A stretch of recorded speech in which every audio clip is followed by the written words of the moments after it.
La boxe s'est-elle ridiculisée ce week-end entre Times Square et Riyad? Cory Sandhagen mérite-t-il sa chance pour le titre UFC? La hype bonicale a-t-elle pris un coup fatal? Saladin Parnasse va-t-il encore nous régaler? Qu'est-ce qui nous chauffe sur la carte du KSW pour son deuxième épisode? Aldric Enerby vous reçoit depuis Montréal où on va faire le débrief de l'actualité combat de ce week-end et la preview de l'actualité combat du week-end prochain. Générique! Bon Aldric, on se retrouve, je le disais, à Montréal pour ce deuxième épisode de Aldric Enerby Rousset. On est là pour la ceinture, le title shot de Manon Fiorot qui affrontera Valentina Shevchenko à l'UFC 315. On dira un petit mot en fin d'émission. Une fois n'est pas coutume, Aldric, je vais commencer par un coup de gueule sur la boxe de ce week-end. Qu'est-ce qui s'est passé? Qu'est-ce que c'était que ce week-end de boxe? On avait des rendez-vous avec plein de stars. À l'heure où on enregistre, on n'a pas encore vu le combat de Naoya Inoue, la superstar japonaise, mon chouchou, vous le savez tous. J'espère bien qu'il va nous sauver le week-end. Mais les deux premiers événements, c'était une cata absolue. On a commencé à Times Square vendredi, à New York. Déjà, l'événement, c'était en plein Times Square. Ils nous avaient vendu un truc où il y aurait du public partout. C'était enfermé entre quatre murs rouges. Personne, le public, le grand public devait regarder ça sur un écran géant. Ils avaient même invité des gamins d'école de boxe du coin qui ont dû regarder l'événement sur des écrans géants. C'était que des VIP à l'intérieur. Et alors, les combats catastrophiques. On a eu les débuts de Raito Tsutsumi, qui était mon petit prodige japonais, qui était sans doute un peu trop sous pression. C'était pas les débuts au Japon comme les boxeurs japonais d'habitude, où ils sont au Korakuen, c'est un peu tranquille. Là, je pense qu'il a été un peu ébloui par les lumières d'où il était. Il fait un combat correct, il s'impose à la décision, mais on peut voir beaucoup mieux. Je vous promets que vous verrez beaucoup mieux de ce petit prodige japonais Raito Tsutsumi. Derrière, on avait Teofimo Lopez, qui était contre Arnold Barboza Jr., son titre WBO Superlight. On avait Devin Haney contre José Carlos Ramirez et Rolly Romero contre Ryan Garcia. C'était catastrophique, Aldric. Je sais que tu n'as pas vu les combats, mais les deux derniers notamment, Devin Haney. Et moi, je suis fan de Haney. J'ai dit plusieurs fois dans les émissions et tout, j'aime beaucoup. Et pour moi, c'est... Ouais, je suis déçu aussi. Juste un petit mot, même si j'ai bien moins regardé que toi, tu as vu quand souvent on regardait les combats en même temps que Manon, elle s'entraînait. C'était... Exactement. Et on va dire que on peut pas être fan, là. C'est compliqué en ce moment. Cela étant, pour moi, Ennis, il était entre Shakur Stevenson et Gervonta, tu vois. Mi-point fighter, mi-knockout power. Et là, j'ai vu ni l'un ni l'autre. Non, C'était compliqué. On avait un mec qui a tourné pendant 12 rounds quasiment. Clairement, son KO pris contre Ryan Garcia il y a quelques temps lui a fait du mal dans le sens, on sent qu'il était très très craintif sur ce combat-là. Il cherchait plutôt à assurer sa victoire, mais on n'a rien vu. Il y a même sur Internet, il y a une compile qui tourne où c'est le combat en accéléré, c'est sur une musique un peu à la Benny Hill, et où tu le vois, il se tourne autour, il se touche pas du tout. Rolly Romero contre Ryan Garcia, c'était pareil, catastrophique les deux combats, vraiment, on s'est embêté. Le lendemain, on était à Riyad, c'était la deuxième partie de cette carte Fatal Fury, donc qui était sponsorisée par l'Arabie Saoudite et Turquie à l'Al-Sheikh. On a eu notre Bruno Suras qui s'est bien défendu contre Rémi Munguia, c'était la revanche, on rappelle, il l'avait mis KO, le Marseillais, fin décembre, c'était au Mexique. Il a perdu sur décision unanime, mais il peut être fier de ce qu'il a donné parce qu'il a tenu tout le combat, il a même pris quelques rounds, notamment en début de combat. La fin était plus compliquée, on sentait que il y avait plus beaucoup d'énergie dans le moteur, il boxait pas mal en reculant, mais c'est cool pour Bruno et je pense qu'il s'est fait un nom ces derniers mois qui va lui permettre, Aldric, de se faire une carrière et de se faire un bel avenir. Et c'est cool je spoile pas si je dis qu'il devrait être là en studio ou au moins en interview avec toi. On l'aura. J'aimerais bien avoir son retour parce que j'ai pas tout regardé attentivement et je suis pas du tout légitime pour faire une analyse. Mais j'ai vu un petit peu comment ça travaillait. J'avais l'impression qu'en passe, ça frappait beaucoup dans l'épaule pour fatiguer peut-être le bras de. Beaucoup frappé dans les gants aussi. Ouais. Il a pas mal défendu Bruno, tu vois, mais donc il n'y avait pas non plus tant de coups nets que ça. Mais la victoire est logique de Rémi Munguia pour le coup. Petit clin d'œil, il est rentré, Bruno, sur la corrida de Francis Cabrel. Il nous a mis, c'était 5h du matin à Riyad, il a mis du Cabrel à 5h du matin à Riyad, c'était beau. C'était notre petit main event à nous, Français. Il y a eu dans cette carte-là aussi, je t'en avais parlé la semaine dernière, Marco Verde, le Mexicain médaillé olympique, lui, il a mis un KO en moins d'une minute. Pépite absolue. Je pense qu'il devrait revenir très vite dans le ring puisqu'il a pas pris de coup. Et on a clairement un futur très bon boxeur mexicain avec ce Marco Verde. Mais alors, le reste. Et Martin Bacolé aussi. Il y avait Martin Bacolé contre Efe Ajagba. Pour le coup, le combat était pas si mal que ça. Bon, il y avait quand même un Martin Bacolé un peu hors de forme. Hein. Il a 140 kilos, il était 135. à 300 livres. En face, Efe Ajagba, qui n'a pas été très entreprenant non plus. Le combat était plus fun que le main event, mais c'était pas non plus du très, très, très, très haut niveau. On s'est pas éclaté devant. Et donc, le main event, Canelo contre William School. J'ai appris qu'on disait School et non Skull. Moi, je te disais Skull jusqu'à là-bas, mais c'était School, le Cubain qui était champion IBF. Catastrophique une nouvelle fois. School était venu uniquement pour ne pas se prendre un KO. Clairement, il est venu danser sur le ring. Il avait passé 12 rounds à danser et à mettre des jabs. En face, Canelo, c'est plus le Canelo d'il y a quelques années quand même. Il commence à être clairement sur les déclins. Il y a plein de qualités qu'il a plus. Et ça nous a donné une stat hallucinante, Aldric. Tu connais CompuBox, donc la grande société qui, en gros, fait les stats de la boxe. Ça fait plus de 40 ans que CompuBox existe et qui mettent des stats sur la boxe. Ils ont plus de 15 000 combats de 12 rounds dans leur base de données. Le combat de Devin Haney et le combat de Ryan Garcia de vendredi et le combat de Canelo samedi sont tous les trois dans le top 6 des pires cumuls de coups donnés dans un combat, sur les 15 000 dont on parle dans la base de données. Le Canelo Skull, il est premier même, le Canelo Skull. Il est arrivé numéro 1 de cette liste, 445 coups seulement envoyés. Le Garcia Romero est 4e avec 490, le Henry Ramirez est 6e avec 503. Et tu sais c'est quoi le 5e? C'est Henry Garcia, il y a quelques mois, avec 499. C'est lunaire, dans le même week-end, sur 15 000 combats, d'avoir 3 des 6 premiers en termes de pire cumul de coups donnés. Sur le même gala aussi, carrément. Parce qu'en fait, même si c'était à 10 000 km, on est d'accord, c'était la suite de la carte. Une carte en double. Ça va pas faire du bien. Hein. Turki Al-Alchik, le Saoudien, il a dû mettre des millions de dollars pour organiser ça, et plusieurs, même dizaines, voire centaines de millions de dollars organisés à Times Square. Canelo, déjà, c'était 80 millions aussi. Il prend 80 millions sur le combat. Times Square, je te laisse deviner combien ça coûte pour bloquer Times Square pendant des heures et des heures. Je peux te dire que Turki, d'ailleurs, pendant le combat de Canelo, à la fin du combat, tu le vois, il vient vers le ring, il met les mains sur le ring, et clairement, il les regarde en mode « Attends, j'ai pas payé pour ça, quoi. Enfin, j'ai pas payé pour un spectacle aussi affligeant que ça. » L'arbitre, dans le combat Canelo School, à un moment, il regarde les combattants et il dit « Let's fight ». Il dit « Combattez les mecs ». C'est quand même complètement lunaire. Sur les 12 rounds, Canelo met 56 coups, William School en met 55. Alors, gros avantage de 48-28 au niveau des coups puissants pour Canelo, c'est ce qui fait qu'il remporte la plupart des rounds et qu'il gagne ce combat. Mais c'est catastrophique ce qu'on a vu. Ça fait du mal à la boxe, ce genre, parce qu'on attendait beaucoup. Alors, je me doutais qu'il y aurait un peu un côté pétard mouillé, moi, parce qu'il y avait beaucoup de noms, mais il n'y avait pas beaucoup de beaux match-up. Sur la carte de Naoya Inoue, il y a un Espinoza Vasquez qui sans doute sera le meilleur combat de ces 3 jours, parce que c'est un match-up un peu plus serré, plus intéressant. Mais c'est catastrophique pour la boxe.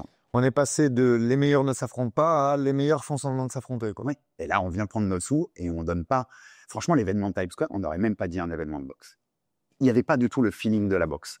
Et l'Arabie Saoudite, comme Canelo devait être en prime time aux États-Unis, c'était 5h et 6h du matin, les combats de Bruno Suras et le combat de Canelo. Il n'y avait pas d'ambiance, il n'y avait rien. Ça ressemble pas à de la boxe avec des superstars comme ça, comme on en a vu. Turki Al-Alchik apporte des choses à la boxe. Il y a aussi beaucoup de points négatifs et on y reviendra sur Jab Live dans plein de formats où on parlera un peu plus boxe anglaise dans les détails. Mais il va pas falloir qu'il vive ça beaucoup de fois parce que même lui, il pourrait à un moment dire c'est quoi, pourquoi j'investis autant pour des choses comme ça, quoi. C'est assez lunaire ce qu'on a vécu. Et Canelo, juste, je fais un petit point quand même sur Canelo.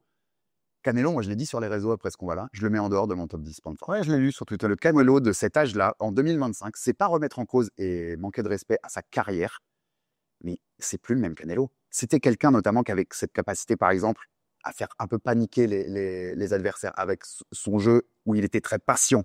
Tu vois, il les faisait travailler très fort parce qu'il savait qu'il y avait un coup dur qui allait arriver. School, là, il aurait pu danser pendant 12 rounds de plus, à mon avis. Il ne l'a pas mis dans ce danger qu'il arrivait à mettre. C'est très compliqué ce qui se passe pour Canelo.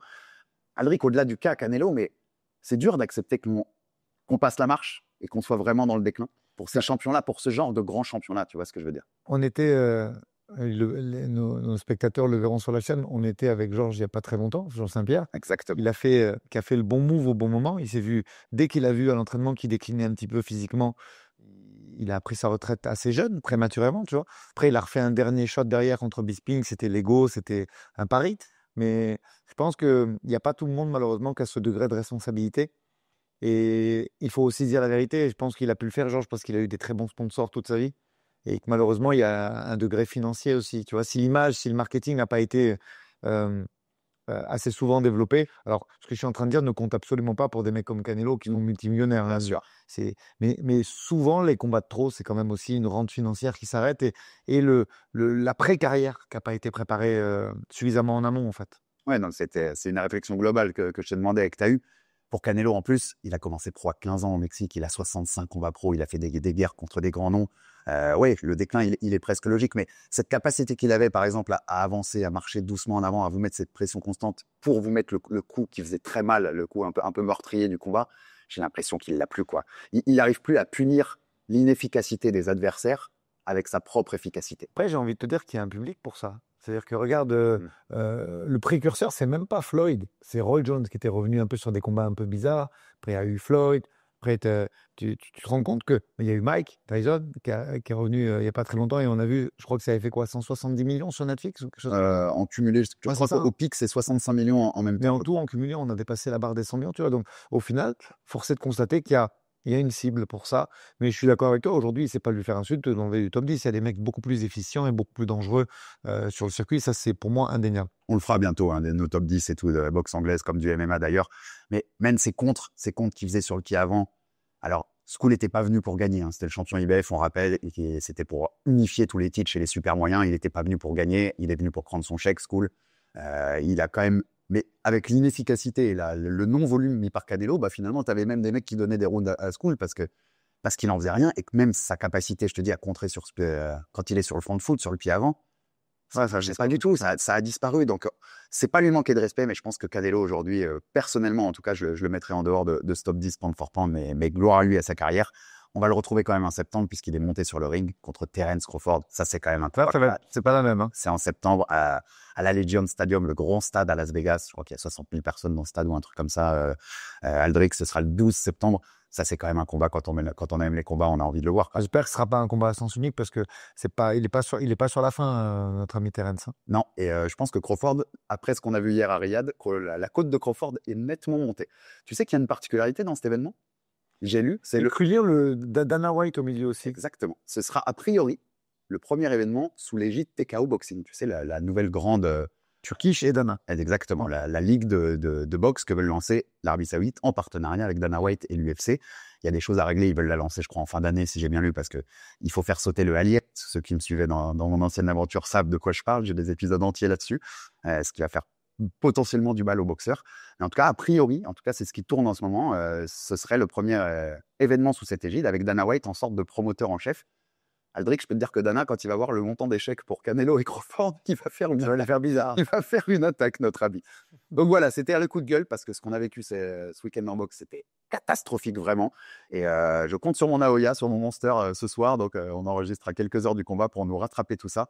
Top Rank a trollé sur les réseaux. Ils ont mis un tweet ce matin en mettant « Retrouvez-nous ce soir pour l'homme qui ne déçoit jamais ». Et on sait très bien à qui était adressé ce pic. On part sur ce que tu as plus vu, Aldrich. On part sur le MMA. Et on voulait débriefer l'UFC d'hier soir. On n'est pas à des moines. Donc pour le coup, comme on est à Montréal, on l'avait à des horaires un peu plus accessibles que d'habitude quand on est en France.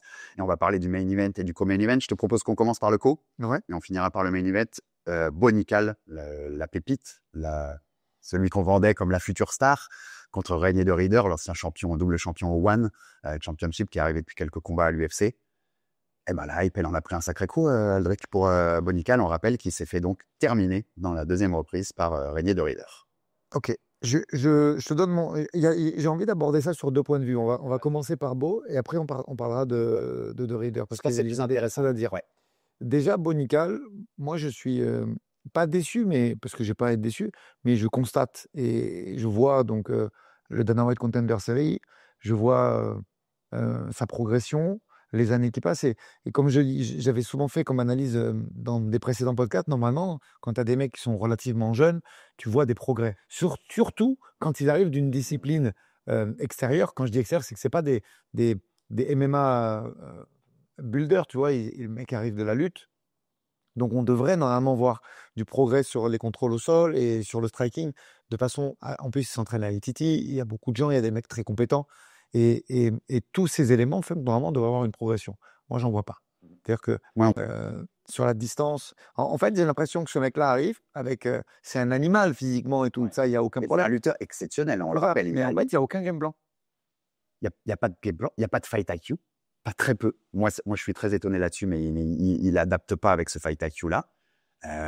Là, bon, il y avait quand même un maître du jiu-jitsu en face, c'est Eric de Ridder, que certains sous-estimaient sans C'est doute. pour ça, il est sous-coté, on en parlera après. Au premier round, quand ça a été au sol, tu voyais quand même que, enfin voilà, The Reader, avec son grappling, était largement au niveau de ce que proposait Nickel. Et quand c'était debout, il réagit très mal. Même aux petits coups que lui mettait The Reader contre la cage, pas avec son bras fort, il réagit très mal à ça. Sur la séquence finale, Aldric, quand il prend ce coup de genou, il est très vite. Il abandonne. Tu vois, avec l'affaire. Souvent, les mecs, quand ils sont touchés, ils tentent un takedown. Lâche l'affaire. Dernière minute, là, il lâche l'affaire.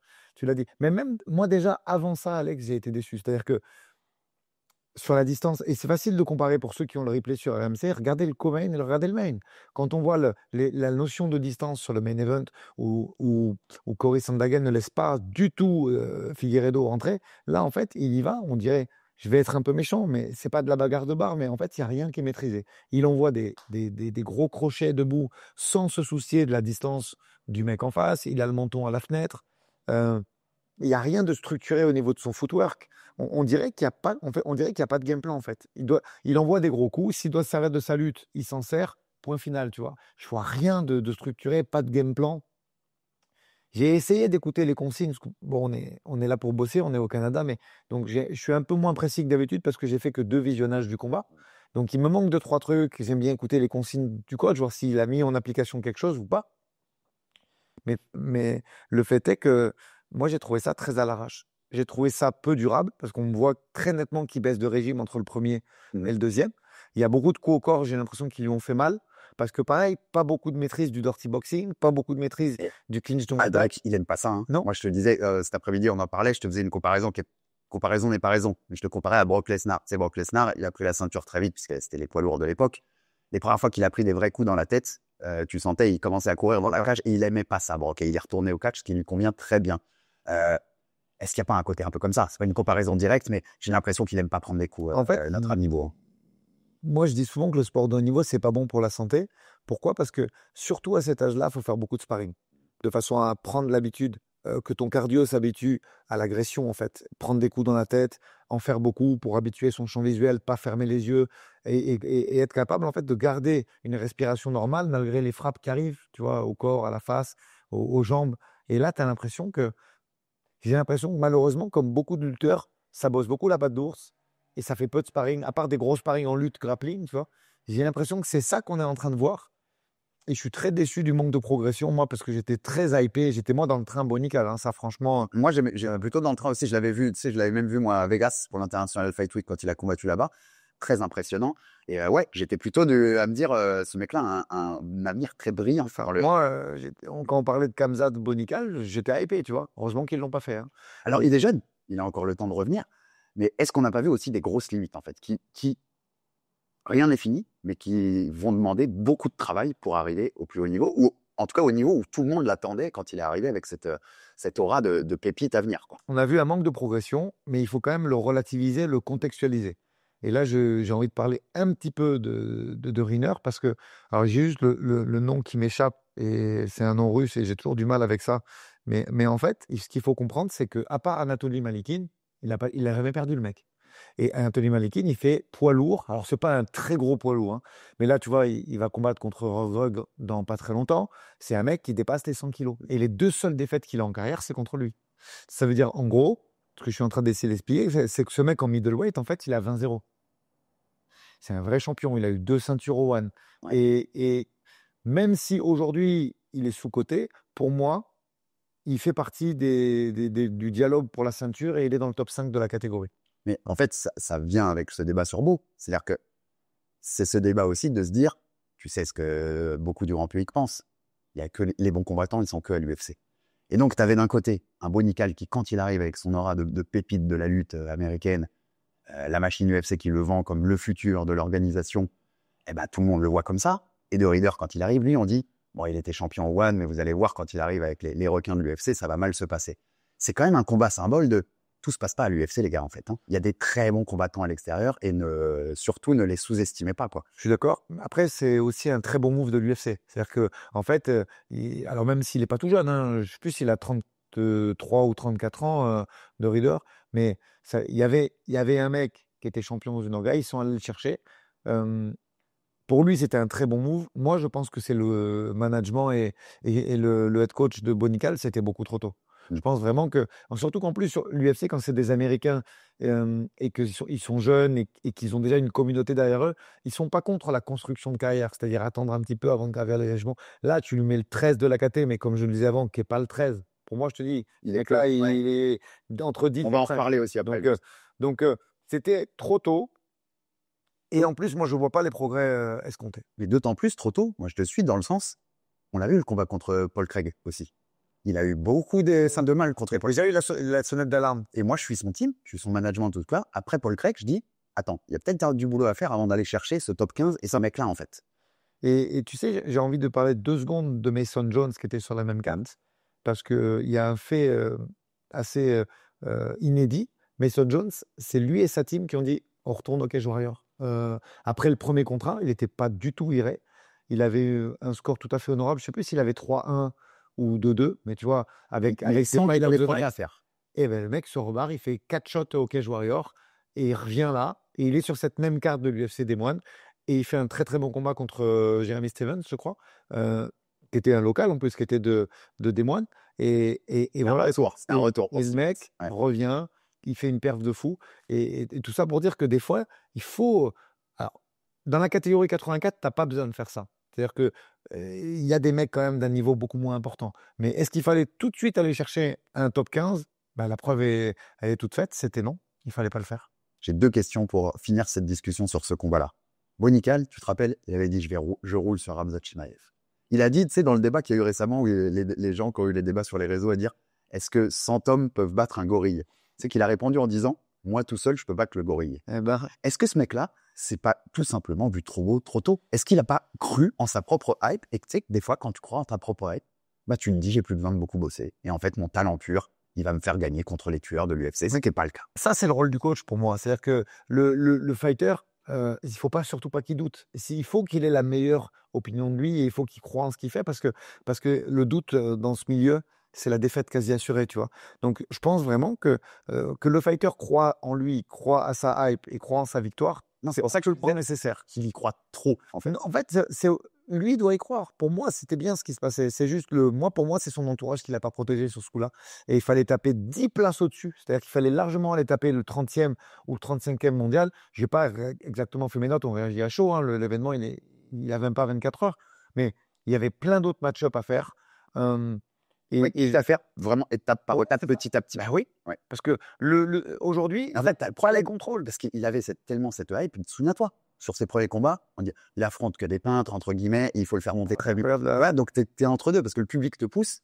Donc, toi, tu vas te dire je vais te donner ce qu'il veut. Mais en fait, c'est au management, comme tu dis, à la team de mettre les parce que tu le vois, en fait, Khamzat, on parle même pas du KO Power parce que Khamzat, avant même d'être à l'UFC, il était capable de KOter des gens au brève. Ikram Ali, je crois que c'est Ikram Alisterov qui l'a mis KO sur un uppercut au brève en moins de 2 minutes. Donc, Khamzat, il a déjà les mains lourdes. Mais en plus, c'est un des meilleurs grappleurs de la catégorie.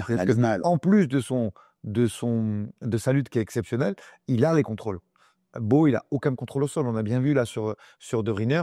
Il y a eu des scrambles qui étaient très énergivores pour Beau, pour essayer de garder. Et De Ruyner, c'est comme ça qu'il a basculé. Je pense que les scrambles et les coups au corps, ils ont fait basculer le combat de façon totalement prématurée. Et ça veut juste dire qu'il n'était pas prêt, tout simplement. Et il faut qu'il soit complet, Beau. C'est plus le MMA d'il y a 20 ans de Stéphane. Tu peux pas être que sur ta lutte, même si tu as une lutte de haut niveau. Il va falloir que tu aies aussi un peu de striking, comme tu l'as dit, ses contrôles au sol.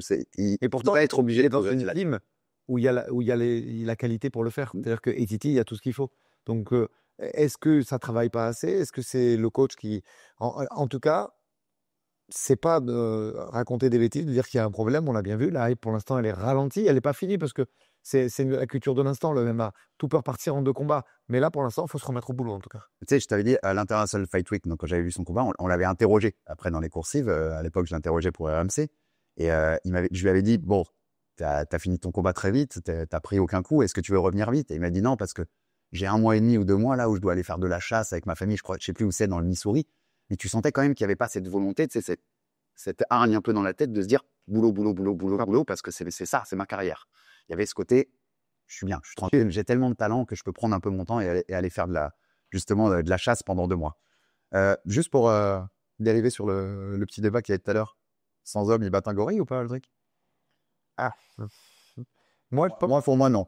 ben, Vous avez les avis. moi, je pense que ça dépend des hommes que tu mets en face. C'est-à-dire que il y en a qui vont mourir, c'est sûr. Sans Francis Ngannou et on voit ce qui se passe. Mais je pense que s'il y en a deux, trois qui sont capables. En fait, c'est toujours la même chose. Il y en a deux, trois qui vont mourir, ça c'est une certitude. Après, si tu es capable de l'entourer et que tu as des gens qui savent faire et c'est un débat infini, mais Oui, comme la, c'est le débat du moment, je m'analyse dans la les. vérité, c'est qu'il y en a deux, trois qui vont devoir aller se sacrifier. Donc c'est toujours compliqué ces trucs-là. Moi, je vais te dire, je pense qu'au premier coup de patte où il en tue 2-3, je pense que tous les autres, ils s'en vont en courant très très vite parce qu'ils se rendent compte de ce qui est en train de se passer. Mais exactement ça. C'est autre chose. Et on finit sur The Riddler quand même. Il a call out après le combat Sean Strickland Très intelligent, ça. en l'appelant le meilleur striker américain. Ça m'a fait un peu tilter ça, mais bon, ce sera pour un autre. Ce sera quand on reviendra sur Sean Strickland. Je trouve le call out plutôt très malin, non? C'est intelligent, puis en plus, tu sens C'est un bon match-up pour lui. C'est un bon match-up pour lui. Il est conscient de ses limites. C'est-à-dire que ce mec-là, il sait que debout, il frappe fort, mais c'est pas hyper fort. Tu vois, c'est pas comme Dricus qui a son style à lui, mais qui reste un bon striker. Tu vois, Duplessis, il a une plastique et une gestuelle qui lui est vraiment propre, mais c'est un bon striker parce qu'il frappe fort. Il sort de l'ordinaire dans ce C'est qu'il ça. fait. Ouais. Lui, tu sens que c'est un peu mou, que c'est un peu lent, et ses armes, c'est pas ça, c'est le clinch, c'est le sol, c'est le scramble. Donc là, le move, il est intelligent. Pourquoi? Parce que il peut pas se faire éteindre. C'est pas un Assourdine, tu vois, c'est pas un Adesanya qui est en Oui, on face. connaît Strickland. Hein, C'est un mec qui, tu peux le coller. Tu vois, après, derrière, il faut. 5 rounds de titre et de Ça. petits, Mais ouais. tu peux le coller quand même. Il s'est déjà arrivé, tu peux le lutter. Donc, je trouve le move assez intéressant. Et je pense vraiment que sur un. Et tu vois, c'est là, si je suis le management, je me dis, OK, faut le faire, mais sur 5. Faut faire un main event. On sait que Strickland, il en fait de façon assez fréquente sur Vegas. Ça peut être un Apex, ça peut être plein de trucs. Strickland, avant qu'il ait le titre, c'est Monsieur Apex. C'est Monsieur Main Event à l'Apex. Et je pense que c'est un truc qu'il faut faire sur 5 rounds parce qu'au sol, il peut y avoir une très grosse différence. Et jusqu'où il monte, le Raider, pour finir? Jusqu'où tu le vois? Moi, j'ai mon top 5, top 10. Ouais, moi, je pense que même dans cette caté-là, qui est une caté bien en renouveau, où il y a pas mal de monde, tu parlais de Nassourdine, Caio Borraio, enfin, il y a du monde qui monte, Ramzat qui est là et qui est présent. On attend de voir ce qui va se passer par rapport à tous ces titres, mais je pense qu'il a le potentiel du top 5, quoi. Ouais, pour moi, le meilleur grappleur de la KT, je te le disais en off, c'est quand même Borrallo, qui a battu Allen en grappling il n'y a pas très très longtemps, il y a quelques mois. Donc très dangereux en grappling, même s'il montre peu. Ce Caio-là, en fait, sur ses 2 premiers combats, il a montré que du grappling. Et ce Caio-là nous montre que du stand-up. Mais je pense que c'est le meilleur grappleur de la KT devant Dolidze. J'assume ce que je dis. Mais de Reader, je le mets pas très loin. On passe au main event. Yes. C'était un main event, pour le coup, que j'attendais beaucoup, moi, parce que c'est des combattants que j'adore. Cory Sandhagen, Deiveson Figueiredo, l'ancien champion des moins de 57, qui est passé en moins de 61. Ça se finit avec le genou qui saute de Figueiredo, mais on est d'accord, Aldric, il se blesse pas, Figueiredo. C'est Sandhagen qui le basse. Déjà, il était archi dominé. Est-ce qu'on peut dire que Figueiredo était en train de se faire rouler dessus tout le combat Avec un très mauvais game plan. En fait, il n'y avait rien calé dans le truc. Il y avait, allez, les 2-3 liaisons pied-point qu'il a fait avec la lutte, ça je valide. Tout le reste, c'était. Par contre, Sandhagen a montré de nouvelles choses. On avait vu un petit peu sa limite en lutte quand il avait pris Nurma. Là, c'était mieux organisé, ça se déplaçait mieux. J'ai trouvé les scrambles beaucoup plus intelligents. C'est-à-dire que il y a une action, et je vous invite à regarder le combat. Quand il prend Nurma, il y a Khabib dans le coin, et à la fin du premier, il dit mais il attaque pas les leg locks. C'est des scrambles pour se relever, et il modifie un petit peu le placement de Oubar, et du coup, ça change tout. Il profite de ces situations de leg lock pour scramble, pour se relever. Exactement. Et en fait, là, il y a du progrès. C'est-à-dire que là, tu sens que Sandhagen, il est capable de les bloquer. Et c'est plus que cette roulade qu'il faisait pour revenir debout et remettre le combat debout. Donc, j'ai trouvé les déplacements encore plus fluides que d'habitude. Il est intouchable. Il ne laisse pas rentrer au boxing range. Je l'ai trouvé létal sur son pied-point. Beaucoup de rythme. Il a endormi Figueiredo. Il l'a touché très fort. Et sur les scrambles, c'était intéressant de comprendre. Je ne suis pas en train de dire que Figueiredo, c'est une fausse black belt, loin de là. Et je suis très fan même du personnage. Mais Sandhagen s'est servi de ses scrambles et de ses leg locks pour remonter debout et remettre la pression. Figueiredo, il a passé beaucoup de temps au sol, malgré qu'il n'avait pas l'avantage sur les positions. Je vais aussi me permettre de dire que, en ce qui me concerne, ce n'est pas un expert de tout ce qui est X-guard, saddle et ces techniques qui permettent d'être dangereux en leg lock. Il les connaît, mais il ne les maîtrise pas suffisamment pour pouvoir renverser un combat avec ça. Du coup, il a pris beaucoup de coups, puisque Sandhagen a très bien défendu, il était au-dessus, il frappait. Je pense que ses coups ont dû l'assommer. Et effectivement, sur la 50-50, je pense qu'il y a une Je pense que le genou a popé, tout simplement, parce que c'est des positions qui sont dangereuses. Il ne faut pas forcer dessus. Et on sait qu'il y a toujours un risque quand, l'articulation qui précède celle qui est attaquée, elle n'est pas bien isolée ou elle manque de mobilité, que ce qu'on appelle le genou pop, c'est-à-dire qu'il y a un ligament qui fasse une hyperextension ou qu'il y ait le ménisque qui saute. Et c'est ce qui s'est passé. Mais on peut pas c'est pas une blessure fortuite. Ils sont restés dans ce genre de position peut-être 1 minute 30 en tout sur les 2 rounds. Donc, bien évidemment que c'est pas fortuit, c'est arrivé comme ça. Et c'est surtout Figueiredo qui a souvent lancé le débat de la leg lock et instauré cette Il position. s'est planté là-dessus, non, Phil? Bah, moi, je voyais pas du tout ce chemin de victoire. Moi non plus. J'ai du Toi? mal à l'imaginer sur un chemin de victoire avec ça. Mais cette feinte, parce que c'est marrant, au micro, tu l'as entendu comme moi. Bisping, il lui dit à Corey, it's a shame, que c'est dommage que ce soit terminé comme ça. Et Corey dit, c'est pas dommage. Quand tu sais pas gérer le 50-50, c'est ce qui se passe. Je suis d'accord. Tu es d'accord avec lui? Moi, je valide à 100%. Puis il est en train de faire le combat parfait. Je pense même qu'il l'aurait fini. Alors, oui, je pense que ce que veut dire Bisping, c'est qu'on sentait le chaos arriver. Ça commençait à fatiguer en face. Je pense que fin du 2 au début du 3, ça met KO. Ça va même pas au 4 ni au 5. Mais on a vu une domination pour moi. Je veux dire, aujourd'hui, en plus, avec le nouveau règlement, on sait que striker et faire tomber, c'est pas du tout ça qui te fait gagner un round. Tout ça n'existe plus sur le papier. Il y a encore des juges qui se laissent un peu avoir, mais sur le papier, en tout cas, c'est pas les critères d'un chemin de victoire. Et en fait, Figueiredo, à part nous montrer, tu vois, je trouve l'idée bonne. C'est-à-dire que de mettre de l'incertitude sur les takedowns pour pouvoir développer un striking peut-être plus létal et passer son fameux crochet, c'était intelligent, mais il n'a pas tenté tout ça. Parce que il avait du mal à casser la distance. On sait que c'était un gros flyweight, mais dans cette catégorie de Il y 61, avait quand même une différence physique. Là, je l'ai vu, tu le vois direct, tu vois que c'est un 57 et tu vois que Sandhagen, c'est un 60. tu as remarqué que c'est Bully, et on peut parler de Figueiredo, on peut parler même de Aljamain Sterling. Quand ils montent dans la catégorie au-dessus, ils deviennent standards. C'est pas des Bully de la catégorie au-dessus. Le seul qui nous a fait ça, c'est Pereira, qui était Bully à 84 et Bully à 93, tu vois. Mais sinon, la plupart, il n'a pas le déficit, mais par rapport aux gros, aux costauds, là, et ça faisait partie. Moi, je pense, il a 38 ans, donc là, c'est terminé. Tu vois, il n'y aura pas de retour en flyweight, mais je sais pas si le move il était si judicieux. Pereira, il aurait pu bullish quand poids lourd, certains en tout cas. Pereira, c'était une dinguerie qu'il fasse 84. C'est vrai. C'était une folie totale. Qu'est-ce qu'on fait de Sandhagen? Sandhagen, je me disais tout à l'heure, en réflexion, en préparant l'émission, c'est un sacré combattant. Il est très complet, il a beaucoup de points que j'adore. S'il prend jamais le titre UFC, ce mec-là, je le mettrais dans la catégorie, tu vois, des plus gros talents qui n'ont jamais pris cette ceinture-là.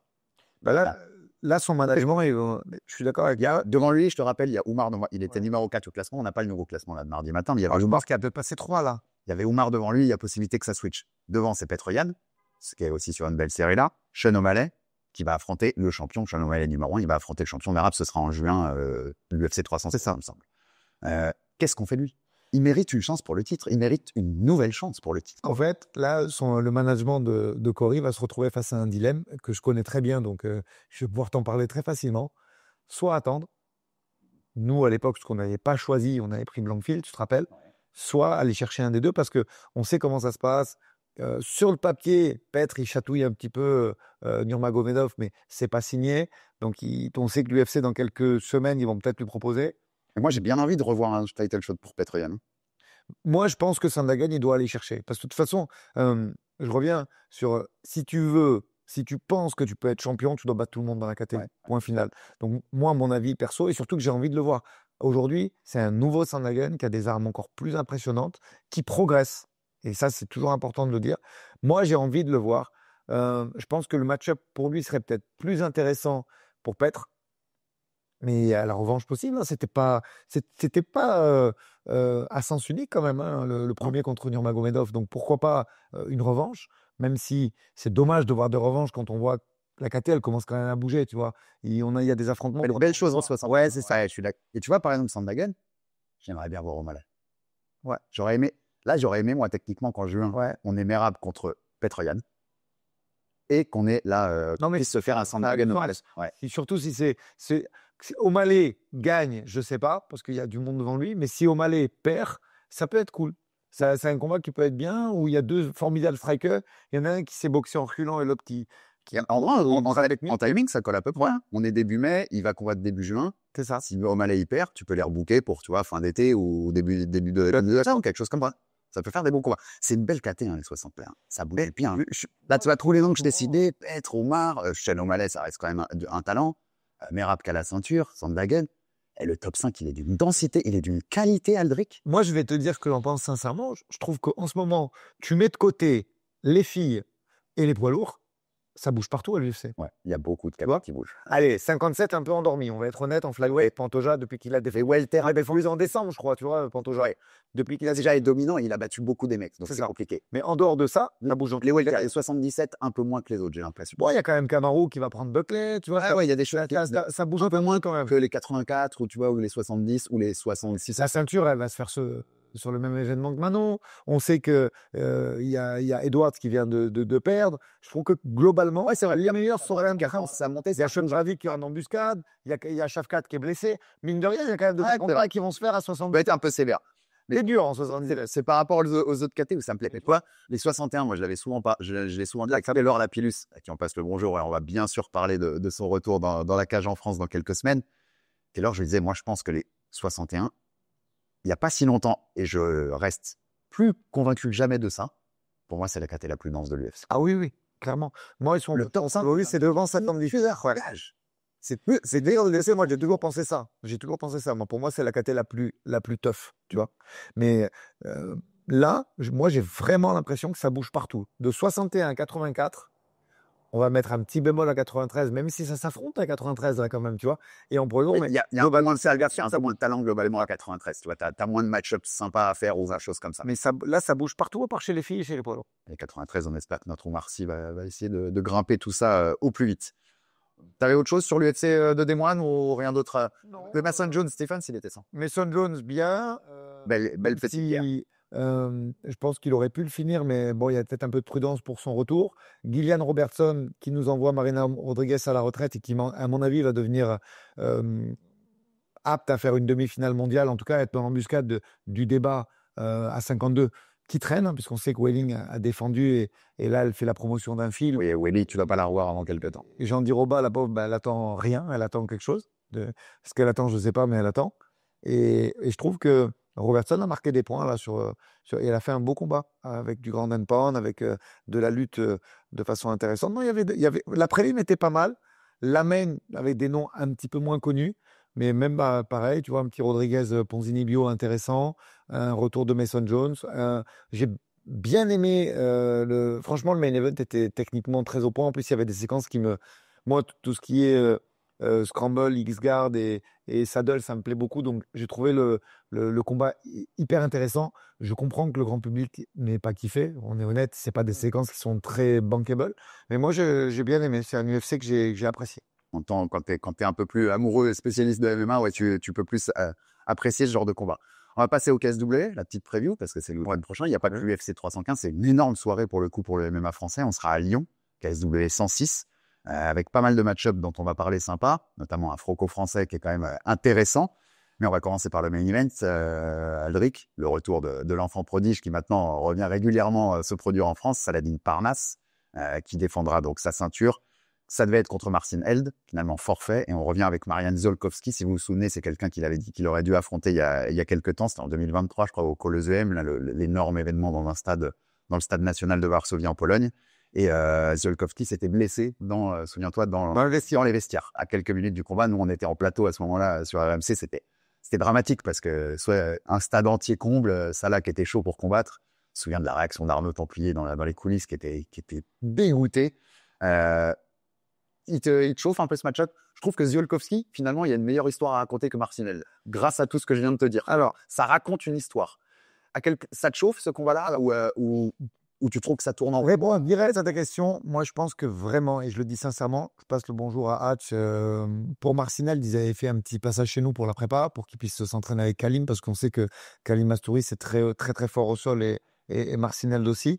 J'aimais bien, moi, le combat contre Marcin, parce que c'est un mec qui était à l'UFC, qui a été dans une des plus grandes orgas, qui est un grappleur létal, et je trouvais le choc très intéressant, même si moi j'aurais mis un 80-20 pour Saladin. Mais c'est pour ça que je t'ai dit, excuse-moi de te couper, mais que c'est l'histoire que je trouve plus jolie à raconter avec Ziolkowski. C'est pas forcément le combat. Après, on sait que Ziolkowski, il n'y a pas si longtemps, ça a perdu. sur le papier, je pense que le niveau est un petit peu plus bas. Cela étant, Il a perdu contre Wilson Varela, contre ensuite Saladin a battu. Et il devait prendre Emargui, tu vois, au niveau même, on passe le bonjour d'ailleurs à Emar, qui était donc le champion d'Hexagone, qui a migré vers le KSW. Et qui sera sur cette carte. Qui sera également sur cette carte. Mais il prend d'ailleurs, et je crois qu'il prend l'adversaire qui était initialement prévu pour Ramzan Jambiev. C'est Mateusz Makaros. Ouais, c'est ça. Et c'est quand même un mec du haut niveau. Et je pense qu'aujourd'hui, il faut s'estimer heureux, même si on a tous envie de voir Saladin Parnasse ailleurs, dans des très gros orgas, à prendre le top 15 mondial. C'est ce qu'on a envie de voir. Et moi, j'ai eu la chance. Moi, il y a 2 mecs comme ça qui m'ont fait vraiment, qui m'ont impressionné sur un tapis. Je vais leur passer le bonjour et leur faire une dédicace. Donc, il y a effectivement Saladin, que j'ai pu voir avec Axel Sola, avec Alim, avec Nikita Leshukov. Et c'était. Je te fais détailler ça. Il est choquant, ça là. Il est effrayant parce que c'est la qualité. Ouais. Il s'est entraîné avec des mecs qui ne le faisaient pas, hormis Kalim, et il jeûnait, donc il était donc sous-alimenté, voire à jeun. Il est effrayant, Saladin Parnasse. Vraiment, le public français, profitez, les gars. Ouais. Il y a encore des mecs de ce niveau sur le sol français qu'il faut faire 200 km, enfin 3 heures de train si tu es à Paris ou tellement raison. Tu vois, il faut profiter, il faut aller voir ces mecs-là combattre. Parce que moi, je te dis, sur un tapis, il y a 2 personnes que j'ai eues à l'entraînement. C'est Fares Ziam, à qui j'ai même fait les pattes à l'UFC Performance Institute, et Saladin Parnasse. Ce sont des pépites. Je veux dire, si vous avez la chance de pouvoir avoir des mecs comme ça en France, il ne faut pas marcher, il faut courir. Donc, peu importe, j'ai envie de te dire qui l'affronte. Alors, bien sûr, s'il prend un mec qui est 850e mondial, ça n'a pas la même saveur. Là, c'est quand même un mec solide en face. Et aller voir un mec de ce niveau, profiter. Ancien champion, Zulkowski. Donc, c'est legit, en tout cas, par rapport. Mais je trouve que tu as totalement raison. Moi, je voulais aller là-dessus parce que ceux qui me suivaient avant, ils le savent. Moi, j'ai toujours dit, et ça là, je l'ai reçu beaucoup de fois, son choix, il est ultra respectable dans le sens, c'est du prize fighting, il ne faut jamais l'oublier. Vous ne prenez pas tes athlètes, comme tous les athlètes de MMA, ils ne prennent pas des coups dans la tête pour le plaisir. Personne ne le fait. On doit gagner sa vie, c'est des professionnels. Donc, quand tu as une proposition financière si supérieure que ça, je pense qu'il a pas tort en tout cas de se protéger aussi en accumulant de l'argent avant d'aller chercher le défi. Je fais une petite anecdote de 10 secondes. Là, il y a un boxeur, j'ai plus le nom, mais je peux le retrouver très facilement, Dagestanais, qui vient de rentrer à Makashkala après 12 ans aux États-Unis. Il est tétraplégique. Il a pris un coup derrière la tête pendant le combat. C'est Islam qui est d'ailleurs venu là. Et sa vie est terminée. Je veux dire, aujourd'hui, on va vous donner le nom pour que vous puissiez avoir la ref, il n'y a pas de souci. C'est quand même, voilà. Mais le grand public ne réalise pas ça. Mais voilà. Ça va tellement vite. Je veux dire, il y a bien sûr que l'aspect carrière, il est important, mais on ne joue pas au MMA. C'est un sport dangereux où on peut du jour au lendemain laisser sa santé sur une projection, sur un coup derrière la tête, sur un ensemble de choses. Donc, bien évidemment que cet aspect, il est important. Mais, quand même, quand tu vois des mecs de ce niveau, c'est vrai, je comprends, moi, la frustration de certains. Tu sais, le public, bien sûr qu'on peut la comprendre. Il a envie de le voir à l'heure. Exactement. Tu as envie, clairement. Parce que tu sais qu'il a le niveau. C'est pour ça que tu as envie, évidemment. Tu sais qu'il a le niveau pour aller taquiner les mecs les plus hauts dans sa catégorie. Alors, demain matin, tu as envie de voir contre Diego Lopez ou Volkanovski, mais c'est évident. Mais il faut quand même profiter, kiffer, aller voir ce combat, parce que je pense je ne sais pas pourquoi, Hatch ne m'a rien dit, c'est pas un insight, mais je pense qu'il n'y en aura plus beaucoup des combats de Saladin en France comme ça, accessibles. Ça devrait être le cas, tu as raison. Et je t'ai dit 2 points. Moi, il faut respecter son choix. Respectez-le pour son choix, parce que tous les choix sont bons. C'est ton choix perso de carrière. Et comme tu dis, profitez-en. Parce que ça se trouve, dans quelques temps, ce sera à l'Apex à 4 h du matin qu'il faudra le voir combattre. C'est ça. Dans d'autres salles aux États-Unis, l'UFC.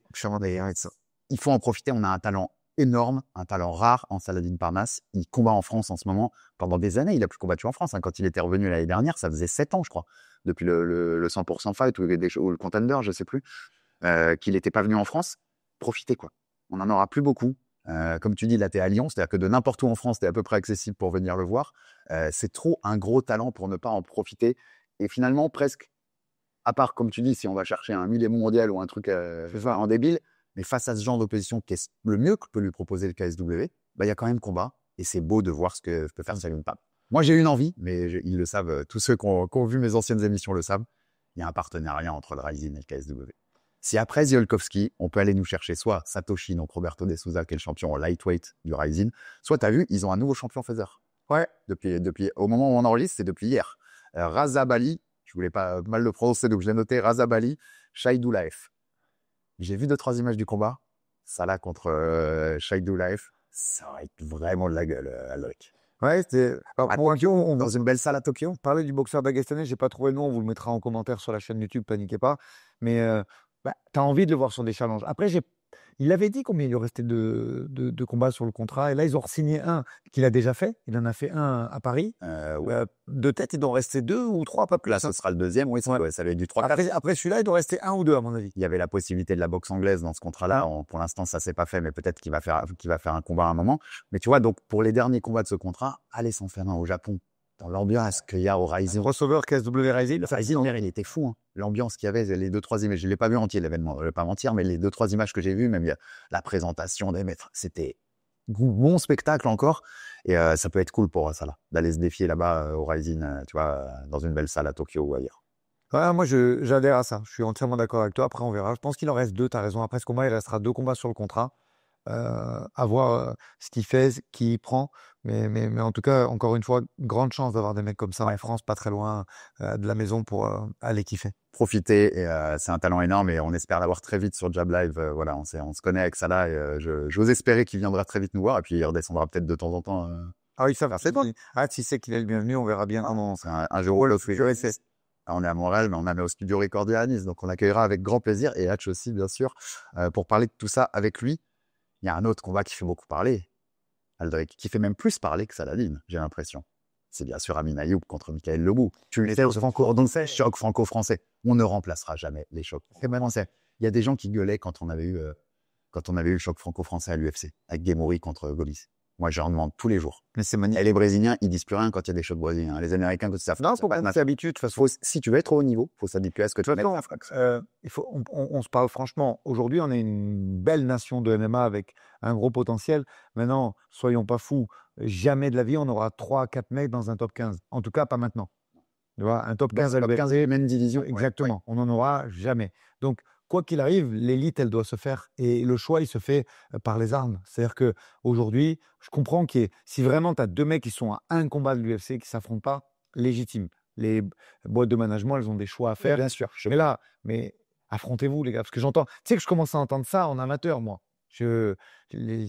Alors, je sais que je suis de la vieille école, que nous, on allait se taper pour un sandwich ou 300 balles, mais les amateurs, non seulement il faut qu'ils affrontent, mais ça te laisse des souvenirs dingues. Évidemment. Nous, aujourd'hui, on est tous à chaque fois que combat, tu as dit, souviens-toi que Morgan Charrière, il a affronté au contender, il y avait Salah et il y avait Gomis et tous ces mecs sont affrontés et c'est cool de les voir aujourd'hui à ce niveau-là.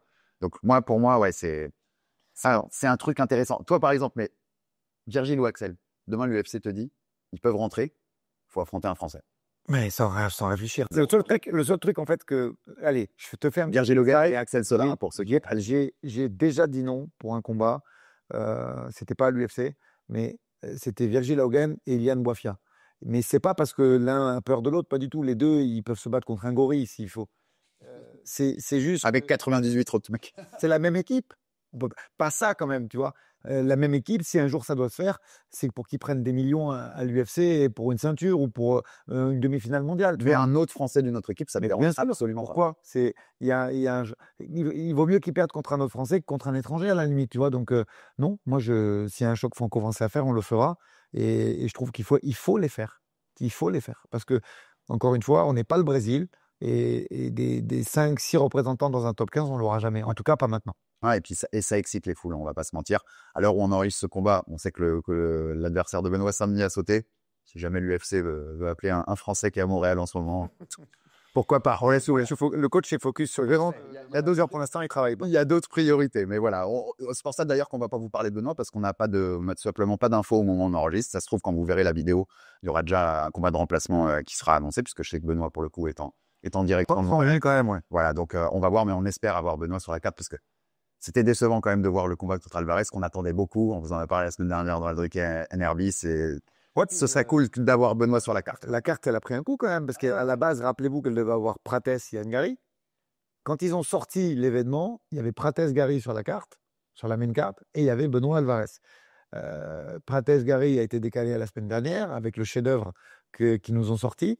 Il n'y a plus Benoît sur la carte. Je pense qu'effectivement, cette carte, même s'il y a José Aldo, même s'il y a des choses intéressantes sur la catégorie flyweight avec Grasso, Silva et compagnie, je pense que cette carte, elle mérite quand même un banger de plus, au moins sur la carte principale. Il y en a plein qui vont comprendre ce que je vais dire. Aldric, je suis à Montréal et je vais voir José Aldo combattre. Je vais être dans la salle où José Aldo combat. Et ça, mon petit cœur de fan, il est très content d'avoir ça. On a encore dérivé, mais on est spécialiste des digressions. On est parti sur les chocs franco-français parce qu'on voulait vous parler d'Amin Ayoub. Ah non, mais faut parler de ce combat. Faut parler de ce combat. Il y avait un premier point que j'allais te dire. Tu sais qu'ils ont vendu ce combat sous le truc de all-in. Le vainqueur prend. Alors, en fait, c'est la. Ouais, oui, on fait une partie. Je crois que c'est 80-20. C'est le vainqueur prend 80% de la bourse, 20%. Je dois t'avouer un truc. La première fois qu'ils ont parlé de ce truc-là et qu'ils ont laissé entendre le vainqueur prend tout, j'étais archi contre. Non, mais oui, archi contre parce que je connais les efforts que vous faites les combattants pour. Et le prix d'un camp aussi. Le prix d'un camp. Que c'est pas facile pour eux, tu vois. On n'est pas à l'UFC, on n'est pas les champions UFC qui gagnent beaucoup d'argent. Là, on est dans des belles sommes, mais pas non plus des sommes folles. Et ça me paraissait fou. Ça me paraissait fou, tu vois, que les deux se disent, il y en a un qui va rien prendre. Et il y en a un qui va repartir une main devant, une main derrière. Je t'avoue, ouais, non, mais je suis d'accord. Première annonce, ça méritait pas ça. j'étais, mais faites. Mais donc, on finit avec du 80. Un 10-40, parce qu'on va parler en argent, je crois que ça fait ça. Je crois que le perdant, il va prendre 10K et le gagnant 40. Oui, je crois que c'est ça. Ça me paraît, c'est normal. C'est-à-dire que là, le jeu en vaut la chandelle. Là, pour le coup, ça rajoute un petit truc, c'est ça, un peu fun. Mais tu vois, le 100% à 2%, j'étais archi contre. C'était pas possible, ça. Qu'est-ce qui t'excite dans ce match-up? C'est l'ancien, hein, Michael Leroux, on sait, il est passé par plus d'une vingtaine d'organisations, ex de l'UFC à une époque. Il était là avec Taylor Lapillus. Amin Ayoub, qui est plutôt, lui, le petit, pas le petit jeune, mais voilà, il est plutôt dans la phase ascendante. Il espère, il est à Hexagone en ce moment. On sait qu'il espère aller à l'UFC, qu'il avait refusé pour un combat à Nantes il y a quelques temps. Comment tu vois ce match-up? En quoi il t'intrigue et pourquoi tu as envie de le voir? Déjà, il m'intrigue vraiment énormément et je suis très hypé par ce combat. Sentimentalement, j'aime beaucoup les deux. Mika, on a fait des podcasts ensemble. C'est un garçon qui pourrait être. Alors, quand je dis pourrait, on sait qu'il a une activité professionnelle qui lui prend beaucoup de temps et où il a de très, très grosses responsabilités. Mais ça pourrait être un des meilleurs entraîneurs français. Il a une très bonne connaissance de ce sport, de ses aspects, de la préparation physique, des efforts qu'il coûte pour être au top niveau.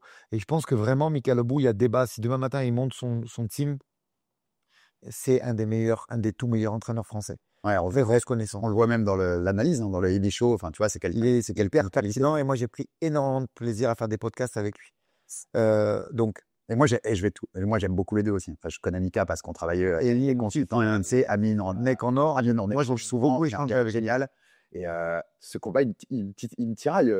Aldric, tu vois, je sais pas qui j'ai envie de voir gagner. Je sais bien qu'il n'y a pas que le meilleur gagne. Il y a d'un côté un vétéran qui, je pense aujourd'hui, a encore le niveau UFC. C'est-à-dire que si tu regardes très honnêtement,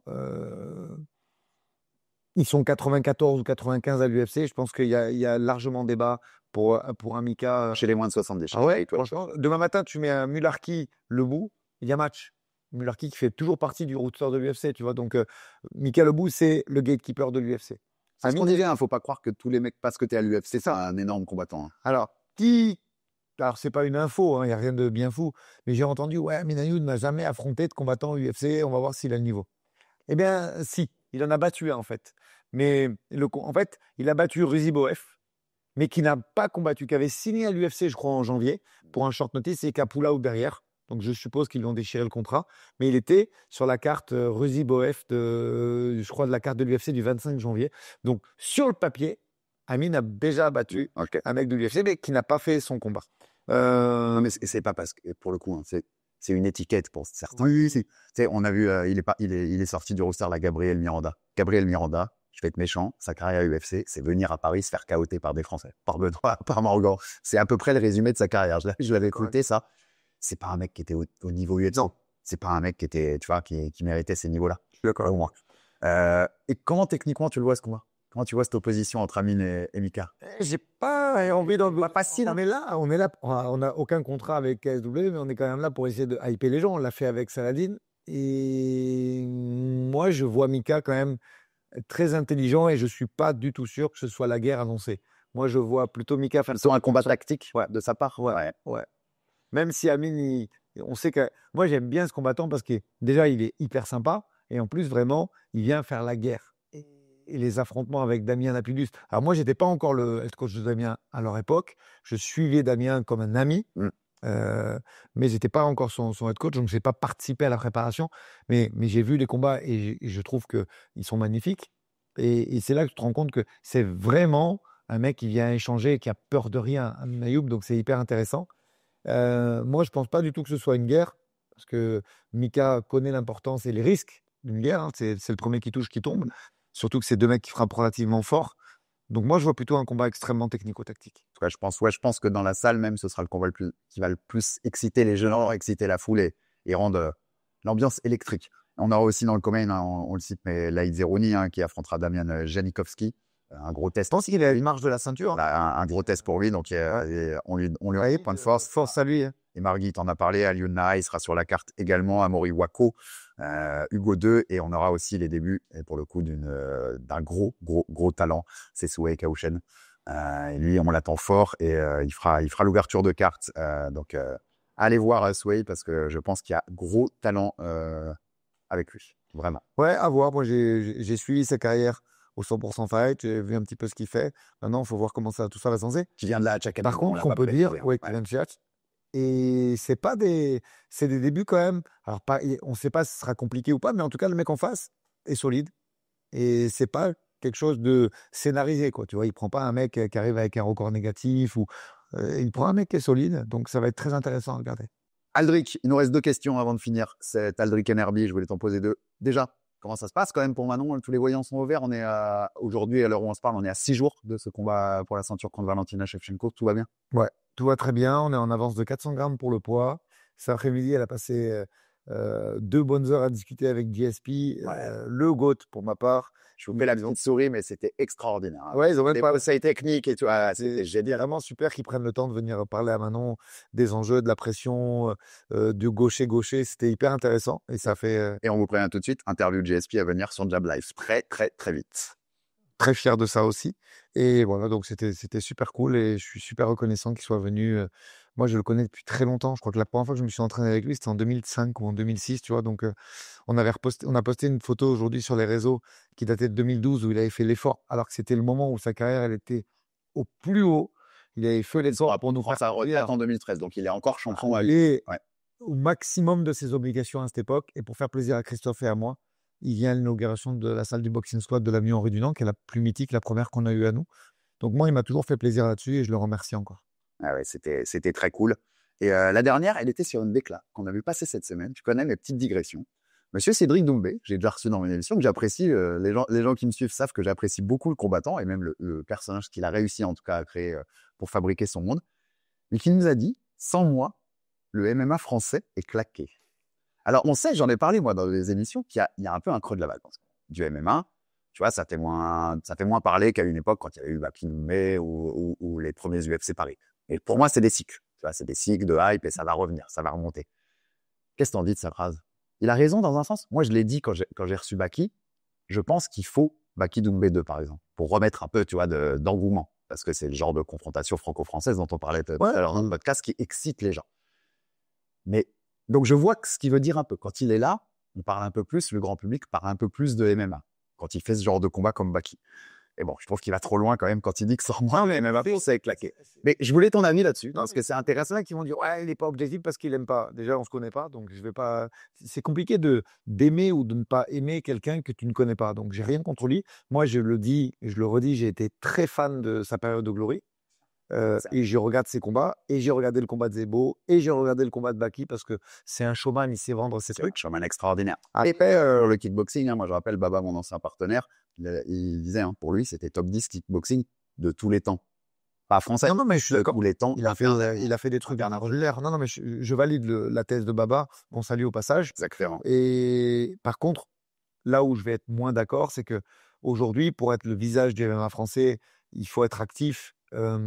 Tant dans l'action que dans les combats. C'est-à-dire que tu peux pas arriver. Là, ça fait combien de temps qu'il n'a pas combattu? Eh ben, mars 2024. Voilà, tu vois, donc ça fait 1 an et 2 mois. Dans ce 2 mois, on l'a très peu vu sur les réseaux. On voit, il n'y a pas d'équipe autour de lui vraiment. Je parle de MMA, bien sûr. Il a son équipe qui est solide d'ailleurs, hein, management, entraîneur et tout.